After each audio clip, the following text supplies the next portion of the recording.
My boss refused to pay overtime, then lost millions. My boss thought he was saving the company money, according to one production supervisor. He did it with 5 simple words. We don't pay overtime at first. Most of us thought we'd misheard him. Surely he wasn't telling people to work for free. Nobody could be that stupid. Unfortunately, he was completely serious. He believed paying overtime was the problem, not impossible deadlines, not being understaffed, not poor planning, just overtime. He figured if nobody got paid extra, everyone would magically become more productive. Instead, he accidentally started the most expensive chain reaction the company had ever seen. Within months, government investigators were walking through our factory. Corporate lawyers had taken over. Employees were filing complaints, and the company was staring at millions of dollars in losses. All because one manager thought he could save a little money on overtime. According to the supervisor, he'd worked at the manufacturing plant for 7 years. It wasn't glamorous work, but it was honest. The factory produced heavy industrial components, parts used in construction equipment across the country. The work was demanding, the deadlines were tight. But the people were good. Most employees stayed for years. Some had spent decades there. The reason was simple. Management understood the business. They respected experience. Problems were solved before they became disasters. According to the supervisor, it wasn't a perfect workplace. Machines broke. Customers complained. Rush orders happened. But everyone pulled together. Then everything changed. The longtime plant manager retired. After 20 years, most employees expected someone from inside the company to replace him, someone who already understood the plant. Corporate had other ideas. According to the supervisor, the new manager arrived on a Monday morning. Nice suit. Brand new company truck. Confident handshake? Within 5 minutes. Most people knew he wasn't going to fit in. He hadn't come from another factory, he'd come from corporate. His background was finance, not manufacturing. He understood spreadsheets, but not production lines. According to the supervisor, that became obvious almost immediately. Instead of asking questions, he started making changes. The free coffee disappeared. The annual safety barbecue was cancelled. The small performance bonuses vanished. Every department received budget cuts. His explanation never changed. We need to reduce unnecessary spending. At first, people shrugged it off. Coffee wasn't worth arguing over. Neither was a barbecue. But then he started cutting things that actually mattered. Maintenance schedules were reduced. Replacement parts were delayed. Temporary workers weren't renewed. Vacant positions stayed vacant. According to the supervisor, every manager started hearing the same phrase. Use the staff you've already got. Be more efficient. Do more with less. It sounded good in meetings. It didn't work on the factory floor. Machines don't care about budgets. Neither do deadlines. Customers still expected their orders on time. As production supervisor, he started noticing the pressure building. Teams skipped breaks. Forklift drivers covered 2 areas. Maintenance crews became smaller. Everyone was expected to do more. Nobody was given extra help. According to the supervisor, the first real warning sign came 6 months later. Orders started increasing. Business was booming. Which should have been good news. Instead, it created a staffing crisis.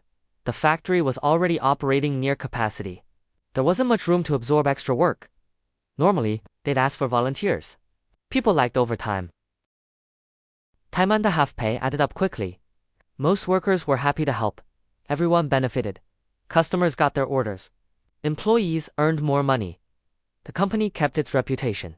It had worked that way for years. Until the new manager called a mandatory meeting. Every supervisor attended. Department leads filled the room. The atmosphere felt tense, according to the supervisor. The manager walked to the front carrying a stack of reports. He dropped them on the table, then folded his arms. I've reviewed our labor costs. They're unacceptable. Nobody spoke. The manager looked around the room, then said the 5 words nobody would ever forget. We don't pay overtime. The room fell silent. Some people looked confused. Others looked straight at the floor. According to the supervisor, everyone was thinking the same thing. Surely, he couldn't actually mean that, but he did. According to the supervisor, one of the department leads finally spoke up. Sorry, are you saying overtime needs approval? The manager shook his head. No. I'm saying we don't pay. Another supervisor frowned. What happens when a rush order comes in? The manager didn't hesitate. Then your team needs to work smarter, not longer. According to the supervisor, He decided to be as direct as possible. So if production can't be completed in 40 hours, what exactly are you expecting us to do? The manager smiled, the kind of smile that suggested he thought the answer was obvious. If people need to stay back, they stay back. But we're not paying overtime. The room became uncomfortably quiet. Nobody wrote anything down. Nobody challenged him. Everyone was trying to process what they'd just heard. According to the supervisor, he asked one final question. I just want to be perfectly clear. Are you asking hourly employees to work after they've clocked out? The manager leaned forward. I'm asking everyone to show a little commitment. If work isn't finished, finish it. I'm not paying people extra because they couldn't manage their time. According to the supervisor, that was all he needed to hear. The meeting ended. Nobody spoke while leaving. Everyone simply walked back to their departments. Trying to make sense of what had happened, the supervisor went straight to his office, closed the door, opened his computer, and pulled up the employee handbook. Then he opened the state labor laws. He wasn't an attorney, but he knew enough to recognize a major problem. Hourly employees had to be paid for every hour they worked. There were very few exceptions. This wasn't one of them. According to the supervisor, the more he read, the worse it looked. If employees worked off the clock, the company could face serious penalties. Back pay, damages, government investigations. Potential lawsuits. All because one manager wanted to save money. That afternoon, he quietly spoke with another supervisor, then another, then one of the senior production leads. Each conversation ended the same way. So I'm not the only one who heard it. No, you heard exactly what I heard. According to the supervisor, nobody wanted a fight. They wanted clarification. Instead, they decided to protect themselves. From that day forward, everyone started keeping records. Every late finish, every email, every instruction, every conversation about overtime. The supervisor bought a small notebook. It never left his desk. Every extra minute went into it. Dates, times, names, witnesses. He hoped he'd never need it. But deep down, he had a feeling he eventually would. What none of them knew was that the biggest test of the new overtime policy was only a few weeks away. According to the supervisor, the plant's busiest season arrived right on schedule. Every department expected it. Orders always increased that time of year. Normally, they prepared weeks in advance. This year was different. They were already short-staffed, already behind, already stretched to the limit. Then the sales department landed a huge contract. One of the company's biggest customers. The order was worth hundreds of thousands of dollars, maybe more. It also came with an impossible deadline. According to the supervisor, he did the calculations twice, then a third time. The numbers never changed. Even if every machine ran perfectly, even if nobody called in sick, even if nothing broke, they still couldn't finish on time, not without overtime. He gathered the production schedules, the staffing reports, the machine availability, then walked straight to the manager's office. He placed the paperwork on the desk. We've got a problem. The manager barely looked up. What's the issue? This rush order. We don't have enough hours. We'll need overtime. The manager leaned back, then folded his arms. I thought I made myself clear. We don't pay overtime. The supervisor stayed calm. This isn't about preference. It's about capacity. The work physically can't be completed. The manager shrugged. Then, be more efficient, chunk. 263 we already are. We're running at full capacity. The manager tapped the desk impatiently. I don't care how you do it. I care that it's done. According to the supervisor, that was the exact answer he'd been expecting. So he asked one final question. Just so there's no misunderstanding, are you authorizing overtime? No. Then should I tell everyone to leave exactly at the end of their shift? The manager looked irritated. If that's company policy, then yes. The supervisor nodded. Understood. He picked up the paperwork, walked out. According to the supervisor, he wasn't being sarcastic. He wasn't trying to trap anyone. He simply intended to follow instructions exactly as they had been given. Back at his desk, he drafted a company-wide email. He chose every word carefully. He wanted facts, not emotion. The email read, following today's discussion, no overtime has been approved. All production staff are to finish work at the end of their scheduled shifts. Any unfinished work will resume during normal operating hours. Please acknowledge receipt. He copied the plant manager, then hit send. Within minutes, replies began arriving.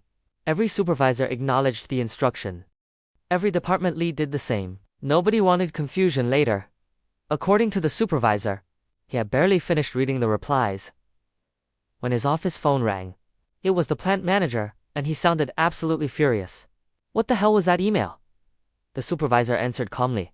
"I was confirming your instructions. So everyone follows the same policy." There was a long pause. Then the manager snapped. "You know exactly what I meant." The supervisor replied quietly. "I only know what you told me, and that's exactly what I've communicated." For the first time, the manager realized his own words had just been put in writing, and there was no taking them back. According to the supervisor, the phone call didn't last long. His manager wasn't looking for an explanation, he was looking for someone to blame. "You've made me look like an idiot." The supervisor stayed calm. "I quoted your policy. I didn't add anything." The manager slammed his hand on the desk. "You've created panic." "No, I created clarity," according to the supervisor. That answer only made the manager angrier. Within minutes, another email arrived. This time from Human Resources. Meeting requested. 9 o'clock the following morning. The supervisor wasn't surprised. He'd expected this. That evening, he went home and copied everything. Emails, meeting notes, his overtime log. His notebook, he saved digital copies, printed paper copies, and left another set at home, according to the supervisor. If things turned ugly, he wanted proof. The next morning he walked into HR. The plant manager was already there, along with the HR director. The atmosphere was tense. The manager spoke first. "Your email caused unnecessary confusion." The supervisor looked at HR. Then asked one simple question. "I just want clarification. Are employees expected to work overtime without being paid?" The HR director answered immediately, "Absolutely not. No employee should ever work off the clock." The supervisor nodded. "So if production requires overtime, it must be approved and paid." HR hesitated before answering carefully. "If overtime is worked, it must be paid." The supervisor slowly turned toward the manager, who suddenly had very little to say. According to the supervisor, the room became awkward. Nobody wanted to contradict HR. Especially not on a labor issue. The manager finally muttered, "We'll revisit the policy." The supervisor thanked them, stood up. And returned to the factory. He didn't celebrate. Nothing had actually changed. The rush order still existed. The deadline hadn't moved. There still wasn't enough staff. But one thing had changed. Everything was now on the record. According to the supervisor, word spread through the plant within an hour. HR had confirmed it. Nobody would be working for free. So when 5 o'clock arrived, people cleaned their stations, finished what they could, clocked out, and went home. Machines stopped. Assembly lines slowed. Half-finished jobs waited until morning. Nobody argued. They were simply following company policy. The following day, the backlog had grown. Customer service started receiving calls. Shipping schedules slipped. Production managers began reporting delays. According to the supervisor, the plant manager stormed onto the factory floor, demanding to know why work wasn't finished. The supervisor gave the same answer he'd given before. "We stopped at the end of our scheduled shifts. Exactly as instructed." According to the supervisor, the manager couldn't believe what he was seeing. Entire production lines were idle. Not because people were lazy, because their shifts had ended. The manager pointed toward the unfinished order. "That should have been finished yesterday." The supervisor nodded. "It would have been with overtime." The manager clenched his jaw. He ordered everyone back to work. Nobody moved. The supervisor calmly asked, "Are you authorizing paid overtime?" The manager didn't answer. Instead, he walked away. According to the supervisor, that became the pattern. The manager demanded impossible results. Employees asked for authorization. The manager refused to give a straight answer. Everything stalled by the end of the week. The rush order was significantly behind schedule. Shipping missed its deadline. The customer wanted answers. Sales wanted answers. Corporate wanted answers. Nobody had good ones. According to the supervisor, the manager's solution wasn't to approve overtime. It was to blame everyone else. He started issuing written warnings. Supervisors were accused of poor planning. Production leads were accused of low productivity. Workers were accused of lacking urgency. The supervisor couldn't believe it. The manager had created the problem. Now he was punishing everyone else for it. That was the moment the supervisor realized this wasn't going to fix itself. Someone outside the company needed to know. According to the supervisor, he contacted an employment lawyer. He brought every notebook, every email, every written instruction. The lawyer read quietly for several minutes, then looked up. "I hope you've kept copies." The supervisor smiled. "I've kept everything." The lawyer's next words made him realize this story was about to become much bigger than one manager. According to the supervisor, the attorney didn't seem surprised. He'd seen cases like this before. What surprised him was how much evidence everyone had collected: the notebooks, the emails, the written instructions. The attorney leaned back, then asked one question: how many other employees are willing to come forward? The supervisor honestly didn't know. So he started asking quietly, one conversation at a time, not encouraging anyone, simply explaining their rights. According to the supervisor, the response surprised him. Almost everyone had been documenting the same things: the same meetings, the same instructions, the same impossible expectations. Within a week, 27 employees had agreed to participate. Each one brought their own records. Some had notebooks, others had emails, a few had text messages. Together, they painted the same picture. According to the attorney, this wasn't one employee with a complaint. It was a pattern, a company-wide pattern. The complaint was filed. Then everyone waited. About 3 weeks later, 2 investigators arrived at the plant, unannounced. They introduced themselves, requested payroll records, timesheets, badge swipe reports, manager emails, shift schedules. According to the supervisor, the atmosphere changed instantly. Nobody knew exactly what was happening, but everyone knew it was serious. The investigators spent hours interviewing employees, separately, privately. Each person was asked the same questions. Who told you not to claim overtime? When did it happen? Was anyone else present? Did you keep records? According to the supervisor, every answer matched.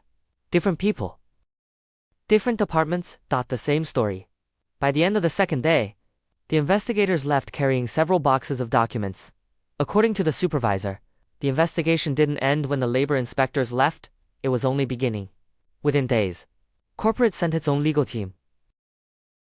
Not to defend the manager, to determine how much damage had been done. According to the supervisor, they interviewed everyone: production, shipping, maintenance, customer service. Then they started comparing records. Payroll reports, badge swipes, email timestamps. Everything matched. The problem wasn't limited to one department. The same pressure had spread throughout the facility. Employees everywhere had been expected to figure it out. Corporate's lawyers reached one conclusion. The company wasn't facing one complaint, it was facing dozens. According to the supervisor, the financial estimates were staggering. Back pay, liquidated damages, government penalties, attorney fees, lost production, lost business. The total climbed into the millions. Corporate acted quickly. The plant manager was called into a meeting. He never returned to the factory floor. His office was cleaned out that afternoon. According to the supervisor, the company settled before the case reached court. Every affected employee received the overtime they were owed, plus additional compensation required under labor laws. The company also rewrote its overtime policies. Managers received mandatory compliance training. 1 year later, the supervisor was promoted. Not because he'd caused trouble, because he'd protected both the employees and ultimately the company. Looking back, he says, the entire disaster came down to one sentence. We don't pay overtime. 5 words.